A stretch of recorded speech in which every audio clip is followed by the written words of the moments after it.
ড্রামার শুরুতেই আমরা এই ড্রামার মেন লিড ইমুকে দেখতে পাই। সে ইটালির মধ্যে একটা লোককে মেরে ফেলে আর কিছুদিনের জন্য গা ঢাকা দেওয়ার জন্য হংকং যায়। এই ব্যাপারটা সবাই ভুলে যাওয়ার পর্যন্ত হংকং এ থাকতে পারে। হংকং এ তার দেখা শিশির সাথে হয়। শিশির জানতো না যে সে একজন মাফিয়া। শিশির ভাবে সে একজন মেল মডেল। শিশি অনেক রিচ ফ্যামিলি থেকে বিলং করত আর সে হাই স্কুলে পড়তো, কিন্তু তার কাছে অনেক বেশি টাকা ছিল। শিশি বলে, তুমি যদি আমার একটা উইশ পূরণ করো তাহলে আমি তোমাকে অনেকগুলো টাকা দিই। কিন্তু সে এটা জানতো না যে ইটালিয়ান মাফিয়ার কাছেও কম টাকা ছিল না। সে তো তার বাচ্চা মেয়েগুলোকে দেখে এভাবেই বসেছিল। শিশি তাকে বলে, তোমার নাম কি আর তোমার বয়স কত, আর তুমি যদি তোমার অ্যাপস গুলোকে দেখাও তাহলেই আমি সিদ্ধান্ত নিতে পারবো। সে তখন আনবান্ডন করতে লাগে আর বলে, আর ইউ শিওর? শিশি তখন তার কাছে এসে নিজেই চেক করে নেয় আর বলে, তুমি একদমই পারফেক্ট ওই কাজের জন্য।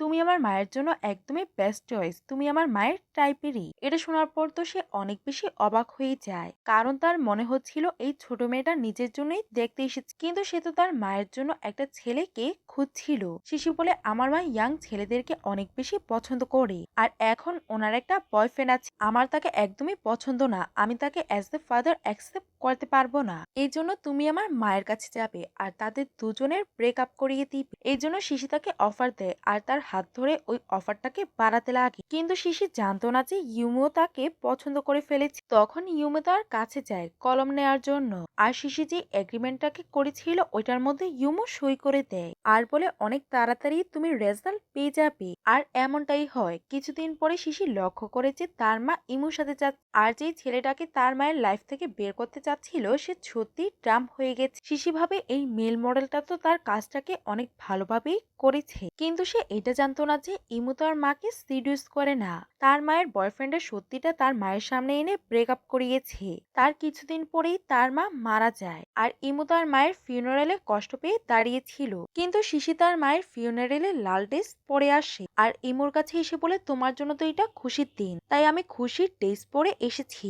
আর সে ওই বোকেটা দিয়ে ইমুর মুখের মধ্যে মারে, কারণ তার এটা মনে হচ্ছিল যে ইমু আসার পরেই তার মায়ের লাইফের মধ্যে কিছু একটা সমস্যা হয়েছে। আর সে এটা ভাবতে লাগে যে ইমুই তার মায়ের কিলার, কারণ তার মায়ের উইলটাও সবার সামনে এসেছিল, যেখানে তার মা সবকিছুর উপরে ইমুকে গার্ডিয়ান বানিয়ে দিয়েছিল আর ওনার মেয়েকে ইমুর সব রুলগুলোকে মেনে চলতে হবে। সে যদি তার মায়ের সব সম্পত্তি চায় তো। আর এই সবকিছুর মধ্যে ইমুর কোনোই দোষ ছিল না। যখন তার মায়ের গুলি লেগেছিল তখন তার মা অনেক খারাপ কন্ডিশনে ছিল। তখনই উনি এই রুলগুলোকে তৈরি করে, কারণ তার বিশেষ ছিল যে ইমু তার ওয়াদা অনেক ভালোভাবেই রক্ষা করে। আর মরার আগে উনি ইমুর থেকে একটা প্রমিস নিয়েছিল যে তুমি আমার মেয়ের খেয়াল রাখবে আর তাকে ভালো একটা জায়গার মধ্যে বিয়ে দিবে। আর এইটা মনে রাখবে, তুমি আমার মেয়ের কাছে রোমান্টিক্যালি যাবে না। তার মা মারা যাচ্ছিল, তাই ইমু তার মাকে প্রমিস করে দেয়। প্রেজেন্টে শিশি এই সবকিছুতে অনেক বেশি কষ্ট পেয়েছিল। সে যখন তার বাসার মধ্যে ইমুকে দেখে সে তাকে সহ্য করতে পারে না আর এসেই সে তাকে একটা থাপ্পড় মারে আর বলে, আমার তোমাকেই সন্দেহ হয়, নিশ্চয়ই তুমি আমার মায়ের সাথে কিছু করেছো। ইমু অনেক কষ্ট করে এটাকে সহ্য করে পরের বার থাপ্পড়ে সে তার হাতটাকে ধরে আর সে তাকে টুইস্ট করে উপরে বসায়। আর তুমি তোমার গার্ডিয়ানের সাথে যা করেছো এটা অনেক বেশি ডিসরেসপেক্ট। আর তুমি যদি তোমার জীবনটাকে শান্তি মতন চাও তাহলে তুমি আমার সব কথাগুলোকে শুনো। আর আমি তোমাকে এটা বলে দিতে চাই যে তোমার মায়ের মৃত্যুর সাথে আমার কোনোই সম্পর্ক নেই। তারপর সে শিশির পড়ালেখার জন্য তাকে লন্ডন পাঠিয়ে দেয় আর সে ওইখানে অনেক ভালো একটা স্কুলের মধ্যে রেখেছিল যেখানে ছেলেরা ছিল না। আর তার উপরে অনেক ভালোভাবে নজর রাখা হচ্ছিল। সে বাইরে যেতে পারতো না আর কোনো ফালতু কাজও করতে পারতো না। আর এসব কিছুর মাঝে ইমু তার ফাইন্যান্সিয়ালি অনেক ভালোভাবে খেয়াল রাখে। তার কাছে কোনো কিছুরই কমতি ছিল না, শুধু ছিল না স্বাধীনতা। যখনই তার প্যারেন্টস টিচার মিটিং হতো তখনই ইমু গিয়ে ওই মিটিংটাকে অ্যাটেন্ড করতো আর তার সব সমস্যাগুলোকে সে অনেক ভালোভাবেই সমাধান করত। ফাইনালি সে এসে পড়ে আর এখন তার বয়স 18 হয়ে গেছে। সে তার ইন্টারমিডিয়েট স্টাডি কমপ্লিট করে ফেলে। এখন সে ড্রিঙ্কও করতে পারে। আর তার প্রথম দেখা ইমুর সাথে এমনই হয়। সে অনেক বেশি ড্রাঙ্ক ছিল আর একটা ড্রিঙ্কের গ্লাস তার উপরে ছুঁড়ে মারে। তাদের দুজনের সম্পর্কটাই এমন ছিল যেটার মধ্যে ঘৃণাও ছিল আবার ভালোবাসাও ছিল। ইমু তাকে থামাতে আসে আর বলে, এত ড্রিঙ্ক করা ভালো না। সে বলে, আমি তো এখনো ড্রাঙ্ক হইনি। ইমু তখন তার গ্লাসটাকে ফেলে দেয় আর তার রাগ ভাঙানোর জন্য বলে, আমি তোমাকে কালকে ডিসনিল্যান্ড নিয়ে যাব। সে বলে, আমার এখন 14 বছর না, তুমি হয়তো ভুলে গেছো।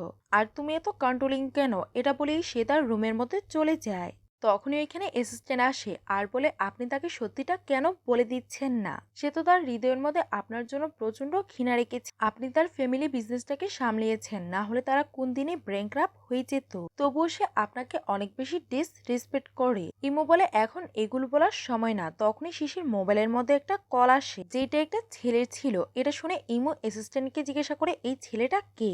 তখনই সে নিউজ পায় যে শিশি ভিতরে গিয়ে আবারও ড্রিঙ্ক করা শুরু করে দিয়েছে। সে তখন বাথটাবে শুয়েছিল আর কাউকেই তার কাছে আসতে দিচ্ছিল না। এভাবে থাকলে তো সে অসুস্থ হয়ে যাবে। সে সার্ভেন্টের কোনো কথাই শোনে না আর ইমুকেই তার সাহায্য করার জন্য যেতে হয়। সিচি তো ওই বাথটাবেই ঘুমিয়ে পড়েছিল। ইমু তাকে কাভার করে বাথটাব থেকে বের করে আর তার চুলগুলোকে শুকাতে লাগে। তখনই শিশি জাগে। সে প্রচন্ড নেশাগ্রস্ত ছিল আর সে ইমুকে কিস করে দেয়। ইমু তো আগে থেকেই তার জন্য ফিলিং রাখতো, কিন্তু সে তার মাকে একটা প্রমিস করেছিল আর সে তার প্রমিস রাখতে গিয়ে শিশিকেই বিছানা থেকে ফেলে দেয় আর তাকে ব্যথা পেতে দেখে আফসোস করে আর তাকে আবারও বিছানার মধ্যে উঠিয়ে দেয়। আর সে নিজেকে শান্ত করার জন্য ওই টাবের মধ্যে গিয়ে বসে পড়ে। তখনই তার কিছু কথা মনে পড়তে লাগে। একজন ফরচুন টেলার তাকে বলেছিল যে তুমি যারে বেশি ক্লোজ হবে তুমি শুধু তাকে দুঃখই দিবে। আর তার সাথে এমনটাই হয়েছিল, কারণ সে একজন মাফিয়া ছিল। সে যাকেই সবচেয়ে বেশি ভালোবাসতো তাকে অন্য গ্যাংয়ের লোকেরা মেরে ফেলত আর তার মাকেও এইভাবে কেউই মেরে ফেলে। প্রেজেন্ট এসে ভাবে আমি যদি তার বেশি ক্লোজ যাই তাহলে তার অবস্থাও আমার মায়ের মতোই হবে। পরের দিন সকালে শিশি তার সার্ভেন্টকে জিজ্ঞাসা করে কালকে রাত্রে কি তুমি আমাকে ট্রাবের থেকে বের করেছিলে? সার্ভেন্টও তাকে হ্যাঁ বলে দেয়, কারণ এইটাই ইমোর অর্ডার ছিল। আর তার নাস্তাটাও অনেক বেশি স্টিক ছিল, কারণ তাকে প্রতিদিন মিল্ক খেতে হতো আর তার মিল্ক একদমই পছন্দ ছিল না। অন্যদিকে আমরা ইমুকে দেখতে পাই কালকে রাতে যে শিশিকে কল দিয়েছিল তার নাম শিয়ান আর সে আগে ক্লাসমেট ছিল। শিয়ানকে নাইট ক্লাব এক্সপিরিয়েন্স করার জন্য নিয়ে যায়। তার 18 বছর হয়ে সে অনেক স্বাধীনতাই পেয়ে গেছিল। শিশি যখন ক্লাবে যায় তখন ইয়ান তার সাথে সবার পরিচয় করায় যে সে একটা নতুন কাল আর সে লন্ডন থেকে এসেছে। শিশি বলে আমার ফার্স্ট কিস এখনো রয়ে গেছে, আমি আজ পর্যন্ত কাউকেই করিনি, হয়তো আজকে আমি ফার্স্ট কিস কাউকে করে দিব। এখানে সে একজন বড়লোক বাবার মেয়ে ছিল আর সে কাউকে নিয়েই চিন্তা করতো না। তখন শিয়ানো তার সামনে কিছু মেল মডেলদেরকে নিয়ে আসে, যেটার মধ্যে একজনকে সে বাছাই করে আর তার সামনে নীল ডাউন করায়। শিশি তাকে কিস করতো, তখনই ওইখানে ইমু চলে আসে আর অ্যাসিস্ট্যান্ট ওইখানে সব ছেলেদেরকে মেরে মেরে বের করে দেয়। তারপরে ইমু ওইখানে আসে। শিশি জানতো যে ইমু নিশ্চয়ই এইখানে আসবে, কারণ সে সবসময় তার উপরে নজর রাখ। শিশিও তাকে রাগানোর জন্য সবসময় মাই ডিয়ার গার্ডিয়ান বলে ডাক। ইমু যেতে বলে, কিন্তু শিশি তাকে বারণ করে দেয়। ইমু তখন তাকে জোর করে তাকে তার শোল্ডারে ক্যারি করে আর ওইখান থেকে নিয়ে যায়। সে তাকে গাড়ির মধ্যে বসিয়ে তার ফেভারিট গানটাকে চালু করে, কারণ ইমু তার ব্যাপারে সবকিছুই জানতো যে সে কি পছন্দ করে আর কি না। আর শিশির খারাপ মুডটাকে ঠিক করার জন্য ইমু ওই গানটাকে গেতে লাগে যাতে সে একটু ভালো ফিল করে। কিন্তু শিশির ছোট মেয়ে ছিল না যাকে এত সহজেই বোঝানো যেত। শিশি তাকে বলে গাড়ি থামাতে আর গাড়ি থেকে নেমে আশপাশটাকে দেখে আর সে সামনে একটা গাড়ি দেখে ওইটার মধ্যে উঠে পড়ে। ওইটার মধ্যে একটা ছেলে ছিল। ছেলেটা জিজ্ঞাসা করে তুমি কে আর তুমি আমার গাড়ির মধ্যে কেন এসেছো? শিশি বলে তুমি আমাকে যেখানে ইচ্ছা ওইখানেই নিয়ে যেতে পারো। ছেলেটা বলে তুমি আমার গাড়ি থেকে নামো। শিশি তার ইনসাল্ট করে ওইখান থেকে বের হয়ে যায় আর চুপচাপ এসে ইমোর পাশের সিটের মধ্যেই বসে পড়ে। শিশি একটা ভাঙা ফ্যামিলি আর কন্ট্রোলিং গার্ডিয়ানের জন্য সবসময় আপসেট থাকতো। সে ভাবতো 18 বছর হয়ে গেছে, এখন তো আমি ড্রিঙ্ক আর স্মোকিং করতে পারবো। তাই সে সবসময় ওইগুলোকেই করত শুধুমাত্র ইমুকে রাগানোর জন্য।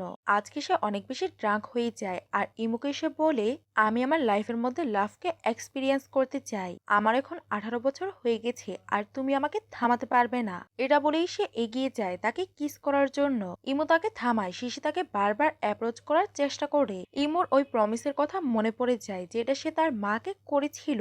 এজন্যই সে তাকে তার থেকে দূর করে দেয় আর বলে তুমি যদি সত্যি এগুলোকে এক্সপিরিয়েন্স করতে চাও তাহলে একটা ভালো মানুষের সাথে করো। এইভাবে তুমি ক্লাবে গিয়ে মেল মডেলদেরকে চুজ করতে পারো না। সে এইটার উল্টা মানে বুঝে নেয় আর বলে তুমি আমাকে বয়ফ্রেন্ড বানানোর পারমিশন দিয়ে দিয়েছো।